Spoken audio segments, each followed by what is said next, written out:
તો ગાઈસ આજે તો મમ્મી મારું માથું ઓળી આપી છે જો એટલા દિવસ બાદ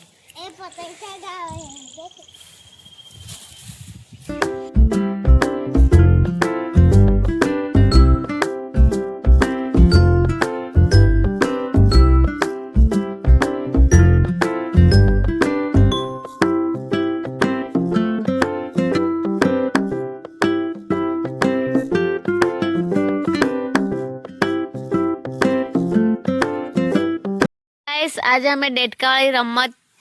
રાખી છે જોઈએ છે બંનેમાંથી કોણ વિનર બને ચલો 1 2 3 સ્ટાર્ટ